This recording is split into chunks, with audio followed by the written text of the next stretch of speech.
நண்பர்களுக்கு வணக்கம். நான் உங்கள் இமானுவேல். அடுத்து வரக்கூடிய நாட்களில் குறிப்பாக 17ஆம் தேதி முதல் தமிழக உட்பகுதிகளில் மேற்கு உள் மாவட்டங்களில் சில இடங்களில் வடமேற்கு உள் மாவட்ட பகுதிகளில் கூட இடியுடன் கூடிய வெப்பச்சலன மழையெல்லாம் பதிவாகலாம். அதற்கு அடுத்தடுத்து வரக்கூடிய நாட்களில் தென் உள் மாவட்ட பகுதிகளிலும் உட்பகுதிகளின் சில இடங்களிலும், உட்பகுதிகள் நான் சொல்கிறது திருச்சி, கரூர் மாதிரியான மாவட்டத்தின் சில இடங்களில் கூட வெப்பச்சலன மழையானது பதிவாக வாய்ப்புகள் என்பது இருக்கிறது. கடலோர மாவட்டங்களில் மழை பதிவாகுமான்னு கேட்டிங்கனாக்கா, கொஞ்சம் ஹையர் லேட்டிடியூடில் இருக்கக்கூடிய இந்த பகுதிகளுக்கு ஓரளவுக்கு இந்த பாசிபிலிட்டிஸ் என்பது உருவாகலாம். ஹையர் லேட்டிடியூட்னு நான் சொல்லும் போதே கேடிசிசி பெல்ட் வரும். பட் அது கூட பார்த்தீங்கன்னாக்கா சப்ஜெக்டிவான விஷயம். கடல் வரைக்கும் அந்த மழை மேகம் வருமாங்கிறத இப்போ நம்மளால சொல்ல முடியாது. ஏன்னா இது கொஞ்சம் வித்தியாசமான கண்டிஷன்ஸ். நம்ம ப்ரீ மான்சூனல் ரெயின்ஃபால் சீசனில் இருக்கும் அப்படிங்கிறத நம்ம உற்று நோக்கணும். இப்போ இந்த மாதிரியான காலகட்டத்தில் அங்கங்கே சுழற்சிகள் இருக்கும். அண்ட் நம்ம தமிழகத்தை பொறுத்த வரைக்கும் விண்ட் இன்ஸ்டெபிலிட்டி, விண்ட் டிஸ்கண்டினியூட்டின்னு சொல்லலாம். ஸோ உட்பகுதிகளில் பார்த்தீங்கன்னா காற்று முறிவு ஏற்படும். அதனால தான் அந்த மழைக்கான வாய்ப்புகளும் கிடைக்குது. இந்த மாதிரியான மழை கிடைக்கிறதுக்கு மேற்கு திசை காற்றும் வேணும், கிழக்கு திசை காற்றும் வேணும். மேற்கு திசை காற்று, கிழக்கு திசை காற்றும் ஒன்றோடு ஒன்று சந்தித்து கொள்ளக்கூடிய அந்த இடத்துல தான் விண்ட் அப்வில்லிங்கிறது நடக்கும். காற்று மேல் எழும்புதல்னு சொல்லுவோம். அது அப்வர்ட் மூவ்மெண்ட் எடுத்ததுனாக்கா அந்த மழை மேகங்கள் ஃபார்மேஷன் என்பது இருக்கும். இதை நான் ரொம்பவே பார்த்தேன். ஏன்னா நமக்கு மாய்ஸ்சர் ஃபீடு கடல்லேருந்து எப்படி போகுது அப்படிங்கிறத அனலைஸ் பண்ணுறதுக்காக. அதாவது நமக்கு விண்டியில் நீங்கள் பார்க்குறது வேறு, பட் ரியல் டைமில் நான் இப்போ இந்த கடலோர பகுதியில் இருக்கிறதுனால இப்போ காரைக்காலில் இருக்கேன். ஸோ என்னால் பார்க்க முடிஞ்சுது. இன்றைக்கினாக்கா நேற்றுன்னு சொல்லலாம். ஏன்னா இப்போ நான் 16ஆம் தேதி காலையில் 1 மணி வாக்கில் இந்த காணொலியை பகிர தொடங்கி இருக்கிறேன். காலையில் வச்சுக்கலாம், இல்லை நள்ளிரவு, எப்படி வேணாலும் நீங்கள் வச்சுக்கோங்க. அது இப்போ பிரச்சனை இல்லை. அடுத்து வரக்கூடிய நாட்களில் மழை வாய்ப்பு இருக்குது. இன்றைக்குமே கூட மழை வாய்ப்பு இருக்குது. 16ஆம் தேதி அன்றும் நமக்கு சில இடங்களில் மழை பதிவாக வாய்ப்பு இருக்குது. பட் நாளைக்கு தான் கண்டிஷன்ஸ் பெர்ஃபெக்டாக இருக்குது. இதற்கு காரணம் என்னன்னு கேட்டிங்கனாக்கா, அது இந்த இடத்துல பார்த்தீங்களா விண்டு பெண்டாக இருக்கிறத உங்களால் பார்க்க முடியும் அரபிக்கடலில்.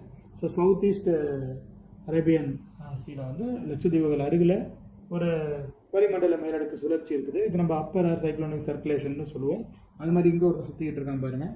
ஸோ இதெல்லாம் பார்த்தீங்கன்னாக்கா சர்ஃபேஸ் லெவலில் உங்களால் பார்க்க முடியாது. இது கடல் மட்டத்திலிருந்து அல்லது தரை மட்டத்திலிருந்து ஒரு 3000 மீட்டர்கள் உயரம் அப்படிங்கிற மாதிரி சொல்லலாம். ஸோ அதில் இருக்கக்கூடிய கண்டிஷன்ஸை தான் நீங்கள் பார்த்துட்ருக்கீங்க.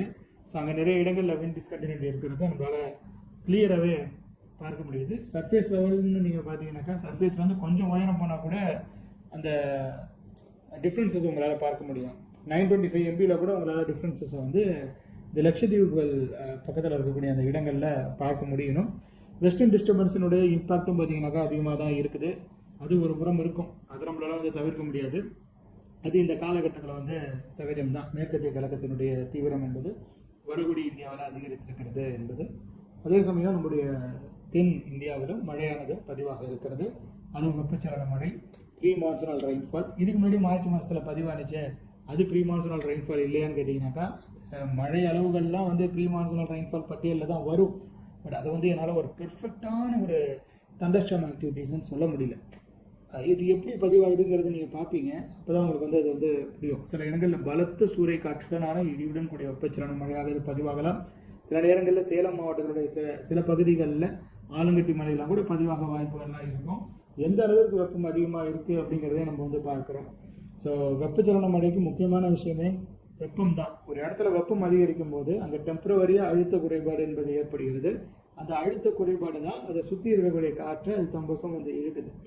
இதுதான் இது ஒரு டெம்பரவரியாக நடக்குது. இதே கடலில் நடக்கும்போது, ஒரு இடத்துல கண்டினியூஸாக அது நடக்கும்போது அதுதான் நம்ம சைக்ளோன் அப்படிங்கிற மாதிரி சொல்கிறோம். ஆக்சுவலாக சர்க்குலேஷன் ஃபார்ம் ஆகுது. கடல்லே இருக்கிறதுனால அதுக்கு மாய்ஸ்சர் கிடைக்குது. கொரியாலிஸ் ஃபோர்ஸ் இருக்குது. ஸோ அதனால தான் அது சுழலுது. இது எல்லாத்தையும் நம்ம பார்த்துருக்கோம். பார்க்காதது கிடையாது. ட்ரேட் வின்ஸ் இது எல்லாமே அதுக்கு ஹெல்ப்ஃபுல்லாக இருக்கும்.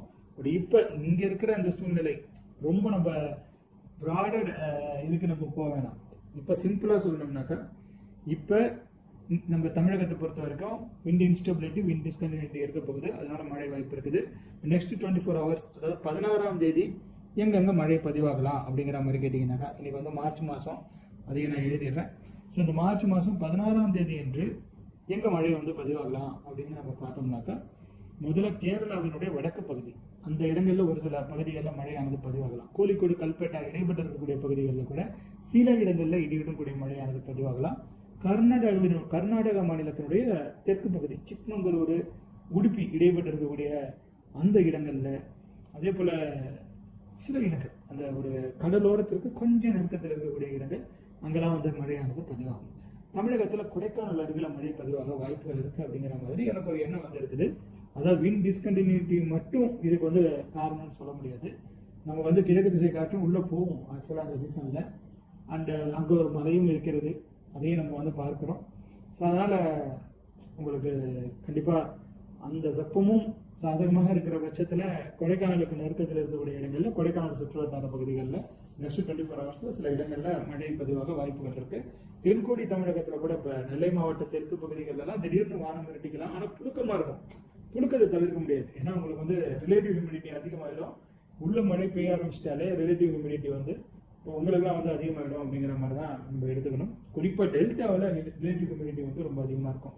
ஸோ அதனால் நீங்கள் மயிலாடுதுறை, காரைக்கால், நாகப்பட்டினம் மாதிரியான மாவட்டங்களில், திருவாரூர் மாதிரியான மாவட்டத்திலலாம் இருந்தீங்கன்னா உங்களுக்கு வெயில் வந்து கடலுக்கு பக்கத்தில் இருக்கிறதுனால இப்போ கம்பேரிட்டிவாக பார்த்தீங்கன்னா கடல் காற்று வருகை இருக்குது, வெயில் வந்து உங்களுக்கு கம்மியாக தானே இருக்குதுன்னு நிறைய பேர் சொல்லுவாங்க. ஆனால் அங்கே இருக்கிறவங்களுக்கு தான் தெரியும் அந்த வியர்வை உணராத தன்மை, நச பிசு பிசு அதெல்லாம் நீங்கள் வந்து அனுபவிக்க வேண்டியது இருக்கும். உங்களை வழி வந்து கிடையாது. ஸோ அதை கன்ஃபார்ம் பண்ணுறதுக்கு நானுமே இன்னைக்கு அழகாக பார்த்தேன் கண்டிஷன்ஸ் எப்படி இருக்குன்னு. நான் காரைக்காலில் தான் இப்போ இருக்கேன். அதனால் என்னால் அந்த கண்டிஷன்ஸை வந்து ஃபீல் பண்ண முடிஞ்சுது. பகல் நேரத்தில் இந்த கிழக்கு சைடில் பார்த்தீங்கன்னாக்கா உங்களுக்கு மேகங்கள் ஃபார்மேஷனே இல்லை. ஸோ இதெல்லாம் வந்து ஒரு ஐடென்டிட்டி வெப்பச்சலன மழை பதிவாகுவதற்கு. அதே சமயம் நீங்கள் வந்து இந்த வெஸ்ட் சைடில் பார்த்தீங்கன்னாக்கா உங்களுக்கு உள்ள வந்து மேகங்கள் ஃபார்மேஷன் வந்து இருந்தது. இரவு நேரத்தில் பார்க்கும்போது இங்கேயும் பார்த்தீங்கன்னாக்கா மேகங்கள் வந்து ஃபார்ம் ஆக ஆரம்பிக்குது. So that is a difference.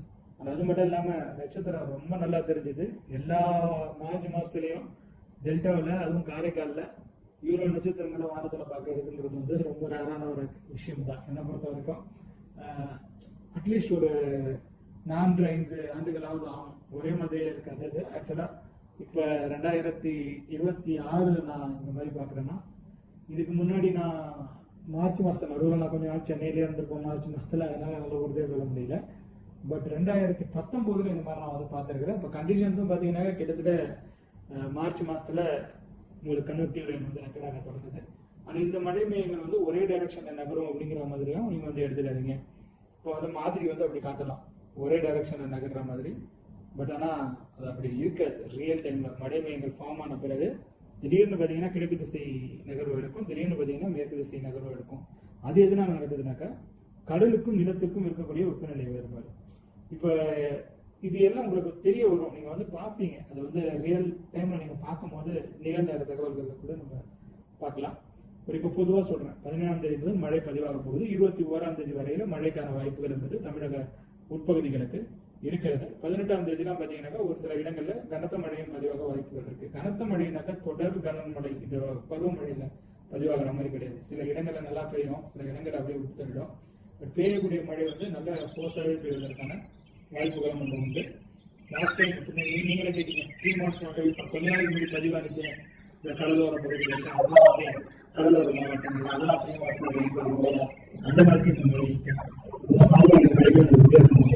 அதான் நான் சொல்லுவாங்க ஒரு புதிய இது வந்து ஒரு தான் இருக்கும். அந்த 15ஆம் தேதி கண்டிஷன்ஸ் அப்படிங்கிற மாதிரி கேட்டீங்கன்னா 17ஆம் தேதியே நீங்கள் வந்து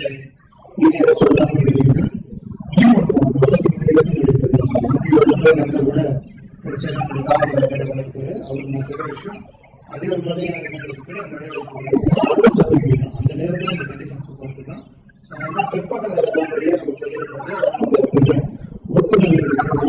ஏன்னா அன்னைக்கு மாலை நல்ல ஒப்பந்தம் சேலம் மாவட்டத்தில் சில இடங்கள்ல ஆட்டோமேட்டிக்காக அவங்க நியூசிலாந்து அது வந்து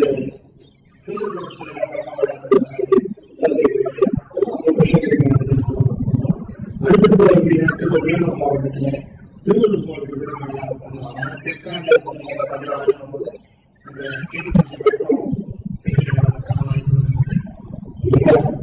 அந்த நேரத்தை பொறுத்ததான் கடலோரம் மழை செய்வது சோதனை வெயிட் பண்ணி தான் பார்த்தோம்.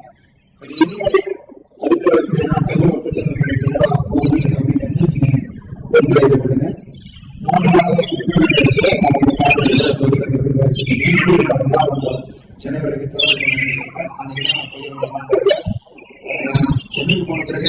Thank